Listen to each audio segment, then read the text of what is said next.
वालेकुम वरहमतुल्लाहि वबरकातुहू। इमाम के पीछे नमाज पढ़ने का सुन्नत तरीका क्या है? जमात के साथ नमाज पढ़ने का सुन्नत तरीका क्या है?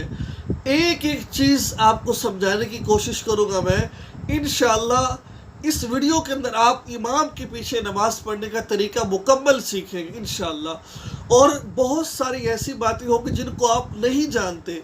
इंशाअल्लाह इस वीडियो के तवस्सुस से आप उन बातों को जान लेंगे। आपसे दरख्वास्त ये है कि इस वीडियो को आखिर तक देखिएगा और लोगों के साथ शेयर कीजिएगा, ताकि ये पेचीदा मसाइल है, बड़े अहम मसाइल है नमाज का, जिसके बगैर गुजारा नहीं है। ये तमाम हमारे भाइयों को मौका महल के एतबार से इस्लामिक वीडियोस देखने के लिए मौलाना मसूद नक्शबंदी के यूट्यूब चैनल को लाजमी सब्सक्राइब करें और साथ वाली घंटी को लाजमी दबाएं, ताकि हमारी नई आने वाली वीडियोस आप तक बर वक़्त पहुँच सके। आपकी मोहब्बत का बहुत बहुत शुक्रिया। अस्सलाम वालेकुम। को पता चल सके। ये आगे चलते हैं। सबसे पहले नंबर पर हमने नीयत बांधनी है। नीयत दिल के इरादे का नाम है। ज़ुबान से नीयत भी कर सकते हैं। अगर आप ज़ोहर की नमाज़ पढ़े तो ये चार रकअत नमाज फ़र्ज इमाम के पीछे मैं पढ़ रहा हूँ, इस तरह आप नीयत कर ले। दिल में भी नीयत कर लेंगे तो वो नीयत भी आपकी काफ़ी होगी। अब आपने क्या करना है, जब आपने नीयत बांध ली, हाथ बांध लिए, उसके बाद आपने सुब्हानक अल्लाहुम्मा व बिहम्दिका व तबारक अस्मुका व तआला जद्दुका व ला इलाहा गैरुक पढ़ना है। यानी कि आपने सना पढ़नी है, सना। और ये मेरी बात याद रखिएगा कि अगर इमाम साहब आपको नमाज पढ़ा रहे हैं और उन्होंने क़िरात शुरू कर दी है और आप पीछे आके मिले हैं, उस वक्त जब इमाम ने क़िरात शुरू कर दी है, तो अब आप राजे कौल के मुताबिक आप अब सुब्हानक अल्लाह यानी कि सना नहीं पढ़ेंगे, बल्कि इमाम की क़िरात को समाअत फरमाएंगे। बात समझ आएगी ना आपको? चाहे आप वो नमाज़ें पढ़ें जिन नमाज़ों में इमाम ऊँची आवाज़ से क़िरात करता है, या वो नमाज़ें पढ़ें जिनमें इमाम आहिस्ता आवाज़ से क़िरात करता है। मैं आपको मिसाल देता हूँ कि आप तीसरी रकत में आकर मिले हैं। तीसरी रकत में इमाम साहब ज़ोहर की नमाज़ पढ़ा रहे, कोई भी नमाज़ पढ़ा रहे हैं, उसमें ऊँची आवाज़ से क़िरात नहीं करते हैं, आहिस्ता आवाज़ से करते हैं। अब आप आकर मिले हैं, आपको पता है कि भाई अभी इमाम साहिब ने सना क़िरात शुरू नहीं की होगी, उससे पहले आप सुब्हानक अल्लाह पढ़ सकते हैं। जब आप ये सोच लेंगे कि भाई इमाम साहब ने क़िरात शुरू कर दी होगी, अपने ज़हन से सोचे की होगी कि नहीं की होगी, तो फिर आप बिल्कुल भी मत पढ़ें, क्योंकि सुब्हानक अल्लाह पढ़ना ये सुन्नत है। सुब्हानक अल्लाह पढ़ना सुन्नत है, और अगर इसको छोड़ देंगे तो नमाज आपकी हो जाएगी लेकिन सवाब में कमी वाक़ होगी। उसके बाद जब इमाम साहब क़िरात शुरू कर दे, अल्हम्दुलिल्लाहि रब्बिल आलमीन अर्रहमानिर रहीम मालिकी यौमिद्दीन, क़िरात शुरू कर दी है, तो आपने पीछे खामोशी से इमाम की क़िरात को समाअत फरमाना है।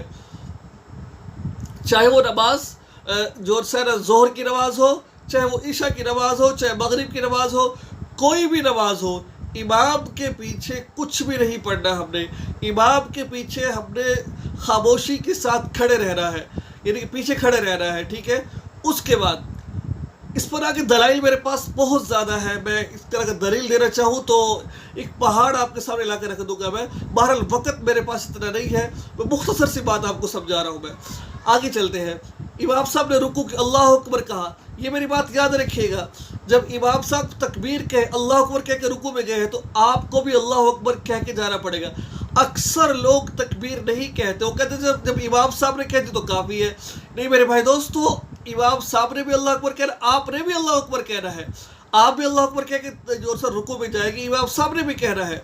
जो इमाम साहब ने कहा अल्लाह अकबर, आप भी अल्लाह अकबर कहेंगे, आहिस्ता आवाज़ से कहेंगे। जब इमाम साहब ने सभी और रुकू में गए, रुकू में जाने के बाद सुब्हान रब्बिल अज़ीम पढ़े आप, ठीक है। आप 3 दफ़ा पढ़ ले, 7 दफ़ा पढ़ ले, 9 दफ़ा पढ़ ले, जितने आप आसानी से पढ़ सके पढ़ सकते हैं। अगर आप नहीं भी पढ़ेंगे, सिर्फ रुकू में गए और सोचो, यानी कहीं आपकी सोच गुम हो गई, तो नमाज आपकी तब भी हो जाएगी, क्योंकि तस्बीहात का पढ़ना ये सुन्नत का दर्जा रखता है। आइए चलते हैं। इसके बाद जब इमाम साहब ने कहा समी अल्लाहु लिमन हमीदा, तो आपने कहना रब्बना वलकल हम्द। क्या कहना है? आपने भी समी अल्लाह कहना है, और साथ क्या कहना है? रब्बना वलकल हम्द। इमाम साहब अल्लाह अकबर कह के सजदे में गए, आपने भी अल्लाह अकबर कह के सजदे में चले जाना है। सजदे में जाकर हमने पढ़ा सुब्हान रब्बियल आला, सुब्हान रब्बियल आला, एक सजदा किया, फिर इत्मीनान से बैठ जाना है, ठीक है। फिर बैठने के बाद दूसरा सजदा करना है, ٹھیک ہے نا، اطمینان کے ساتھ. اور ایک بات اور کرتا چلو، رکوع کرنا ہے، رکوع کے بعد سیدھا کھڑا ہونا یہ واجب کا درجہ رکھتا ہے. اگر آپ رکوع کر کے سیدھا کھڑے نہیں ہوگے، ویسے ہی سجدے میں چلے جاؤ گے تو آپ کی نماز نہیں ہوگی بھائی. اور ایک اور غلطی میں آپ کو بتانا چاہتا ہوں. اکثر ایسے ہوتا ہے کہ آپ سب رکوع میں جاتے ہیں تو پیچھے سے لوگ بھاگے بھاگے آتے ہیں اور اللہ اکبر کہہ کر سیدھا رکوع میں چلے جاتے ہیں. ان کی نماز نہیں ہوتی ہے. کیوں نہیں ہوتی ہے؟ کیونکہ قیام کرنا فرض ہے. اب وہ ایسے انہوں نے کیا ہے، اللہ اکبر رکوع میں چلے گئے، قیام تو انہوں نے کیا ہی نہیں ہے. ٹھیک ہے نا، اس لیے فقہا فرماتے ہیں کہ اللہ اکبر کہہ کر اتنی مقدار کھڑے ہو جانا جتنی دیر 3 دفعہ سبحان اللہ کہا جاتا ہے، اس کے بعد رکوع میں جانا ہے ہم نے. بہت سارے لوگ یہ غلطی کرتے ہیں. ٹھیک ہے، آپ نے دونوں پہلی رکعت میں بھی ایسے، دوسری رکعت میں بھی ایسے ہے. ٹھیک ہے، پیچھے کھڑے ہو جانا. آگے التحیات پڑھنی ہے. التحیات کا طریقہ کیا ہے؟ ٹھیک ہے، التحیات للہ والصلوات، اس کو تشہد کہا جاتا ہے. التحیات سے لے کر اشہد ان لا الہ الا اللہ و اشہد ان محمد عبدہ و رسولہ تک پڑھنا واجب ہے، ضروری ہے. ٹھیک ہے، اس کے بعد درود شریف اور دعا یہ سنت ہے، یہاں تک پڑھنا واجب ہے. اگر امام صاحب نے، ہم 4 رکعت والی نماز پڑھے ہیں، 3 والی پڑھے ہیں، 2 کے بعد یعنی کہ التحیات پڑھ کر کھڑے ہو گئے ہیں، ابھی آپ نے التحیات مکمل نہیں کی ہے، ابھی آپ پڑھ رہے ہیں. التحیات سے مراد دوسرے کلمے تک اشہد ان لا الہ الا اللہ و اشہد ان محمد عبدہ و رسولہ تک ہے. یہاں تک آپ نے پڑھ لی ہے تو کھڑے ہو جاؤ. اگر نہیں پڑھی تو یہاں تک مکمل کر کے پھر کھڑے ہونا ہے آپ نے. بات سمجھ آئے گی نا آپ کو؟ اسی طریقے سے آگے تیسری رکعت کے لیے کھڑے ہو رہا ہے، آپ نے بھی اللہ اکبر کہہ کے کھڑے ہو رہا ہے. جیسے ہی آپ تکبیرات کہیں گے آپ نے بھی ساتھ ساتھ تکبیرات کہتی رہنی، کہنا ہے آپ نے. تیسری رکعت اس طرح پڑھی خاموش، اور جو رکوع میں سجدے میں پڑھنا ہے. اس کے بعد چوتھی رکعت پڑھے گا تو خاموش. یہ طریقہ ہے امام کے پیچھے نماز پڑھنے کا. اس کے بعد التحیات آخری قاعدہ ہے. آخری قاعدہ میں جو ہے نا بیٹھنا فرض کا درجہ رکھتا ہے اور التحیات پڑھنا واجب ہے. اللہ تعالیٰ کبھی کبھی معاف فرمائے. تو اس میں کیا کرنا ہے؟ امام صاحب نے اگر سلام پھیر دیا ہے، ابھی آپ کے التحیات مکمل نہیں ہوئی ہے، ابھی آپ پڑھ رہے ہیں، ابھی آپ التحیات سے مراد دوسرے کلمے تک ہے. ٹھیک ہے، درود شریف نہیں اس کے اندر ہے. اگر آپ نے التحیات مکمل نہیں کی ہے، امام نے سلام پھیر دیا ہے، تو آپ سلام مت پھیرے، اس کو مکمل کر پھیرے، کیونکہ آپ کے اوپر بھی واجب ہے، وہ آپ کے اوپر بھی یہ واجب کا درجہ رکھتا ہے. اس کے بعد آپ نے جو سر بعض حضرات ایسا بھی ہوتا ہے کہ بعض دفعہ میرے ساتھ بھی یہ معاملہ پیش آیا ہے. جیسا کہ میں نماز پڑھا رہا تھا، نماز پڑھانے کے بعد جو ہے نا میں التحیات پڑھی، کیونکہ ہم پڑھ کر تھوڑی سی سپیڈ سے پڑھ سکتے ہیں، لیکن الفاظ صاف ادا ہونے چاہیے. التحیات للہ والصلوات والطیبات والسلام علیکم، پڑھنا آرام سے چاہیے. بعض دفعہ انسان تھوڑا تیز پڑھ لیتا ہے. آواز صاف ہو، تلفظ ٹھیک ہو، ٹھیک سمجھ آ رہی ہو تو ٹھیک ہے، ورنہ تیز پڑھنا گناہ ہے.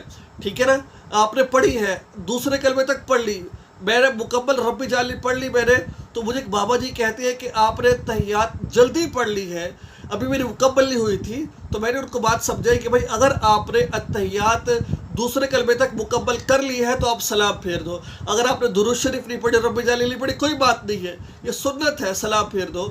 ایون اگر آپ نے جو سر التحیات جو جلدی نہیں پڑھی ہے، ابھی آپ التحیات پڑھ رہے ہیں، اس صورت میں سلام آپ مت پھیرو، پڑھ کر سلام پھیرو.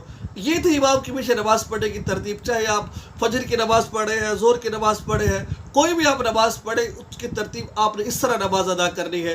امید ہے آپ کو یہ ویڈیو اچھی لگی ہوگی، آپ کو سمجھ آئی ہوگی. انشاءاللہ مزید اس طرح کی ویڈیوز کے لیے ہمارے چینل کو سبسکرائب کیجیے، آگے دوستوں کے ساتھ شیئر کیجیے، بہت فائدہ ہوگا. دعا میں یاد رکھیے. السلام علیکم ورحمۃ اللہ وبرکاتہ.